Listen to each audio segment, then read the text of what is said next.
Okay, hey everyone. I want to talk today about another slightly controversial watch. I want to talk about my Invicta Pro Diver. I really do like this watch. I'm going to start that off by saying that. Those of you who do not know, the Invicta Pro Diver is basically a Rolex, very, very heavy homage of the Submariner. Some would even go as far as to call it a ripoff. I do not agree with that, and I'll get into that in a minute why I do not agree with that at all.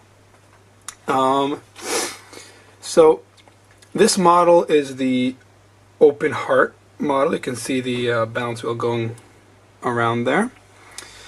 Now, I'm going to start this off by saying I like the watch. Okay, there's no hiding it in the review. This is probably my favorite watch of the ones I own. None of the watches I own go across the $100 mark, so all my watches are on the lower end of the budget spectrum. So the Pro Diver, made by Invicta, Seiko NH35 movement, probably the cheapest NH35 movement watch you can get, at least one of. 200 meters waterproof, water resistant, sorry, automatic movement. All the specs we all know about the NH35, 41 hour power reserve, 40 millimeter case diameter, a bandwidth of 20 millimeters, the length unsized is 8.25 inches.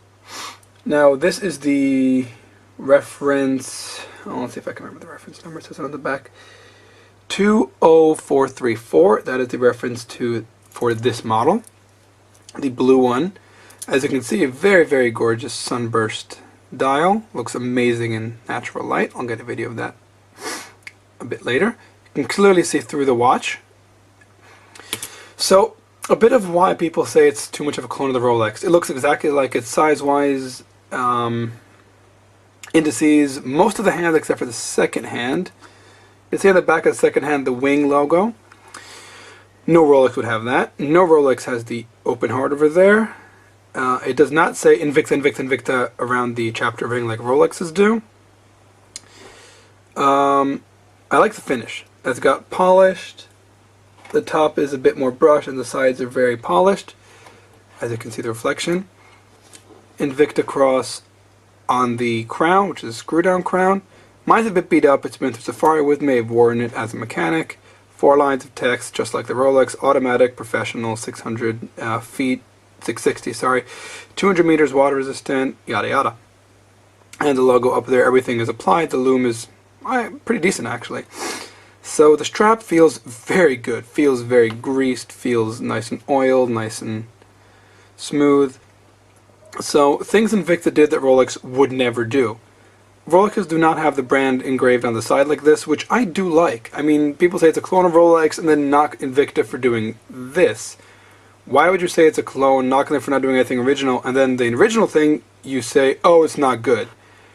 And then in the back you have the display case back, regular clasp. Then in the back you have a display case back, another thing Rolexes never do, with the yellow rotor, the yellow Invicta rotor. It has solid links but hollow end links. When it comes to the keeping of time and accuracy, mine is actually running around +2, which is amazing for a watch. This price point, I paid $60 for mine. Like it's been through Safari, it has a bit of a knock somewhere on the bezel, I think right there. You might be able to see it, a bit of a scratch. Everything, the dial's been kept up just fine. It's been hit a lot. You can see the case is scratched. Really, I do love the watch. I like it. I think it's great for the price. A great entry-level dive watch. Honestly, Seiko's, you're getting a not as good a movement, not as well finished a watch, I think. I mean, this one is finished amazingly. Not to mention, throw this on any strap, just like the Rolex. It is a strap monster. A bit thick, but then again, you're getting an incredibly accurate movement, gorgeous-looking watch, timeless design. Comes with there are versions with a date wheel, but I prefer this one, a bit more elegance and class. So the only real competition I would think this watch would have would be a Vostok Amphibia dive watch for roughly the same price, Vostok is not as accurate. Acrylic crystal scratches up in a second. No display case back. If you're getting your first watch, display case back is a lot more fun. So quick look at the Pro Diver, just like I said. Mine's been not through hell and back, but I have not babied it at all like I babied some other watches I have. I really do like it. I'm gonna go get a video of it in the natural light. It's nice and heavy, has a good heft to it. Strap fits perfectly on my 6 1/4 inch wrists. Hold on. So there it is on my wrist, 6 1/4 inch wrist. Fits very well. See if you can see the lume a little bit. Fits very well in my opinion. Comfortable. I've worn it all day for several days. I've worn it actually when I was in Africa earlier this year for about 10 days straight without taking it off at all. It didn't bug me at all. You can see it in natural light, the way the dial really does pop and looks gorgeous. The whole watch looks amazing in light, and the blue is a little bit subdued even. I mean, it stands out, but it doesn't look like you're begging for attention. That Invicta logo on the side, I actually really do like it. I really do like the whole design of this watch, not just the Rolex bits of it, but the Invicta bits of it as well. Smooth NH35 movement. Bezel is very, very stiff and firm. Let's get a bit into the shade, see it a bit in darker lighting. I wore this under a suit at my brother's wedding. Did not bother me. Looked very, very elegant with my suit, and it really does fit perfectly. Tiny bit of an issue with the finish there, if you can see it, with the way the case fits with the end links. Other than that though, I haven't got a bad word to say about it. So quicker than usual review this time of the NH35 powered Invicta Pro Diver. I have not seen other Invicta models. I hope to. I actually do like the brand. I like what they're offering. Good quality watches at decent prices, especially their automatic ones that are not too ginormous. So yeah, I really do like this. I cannot help but recommend it.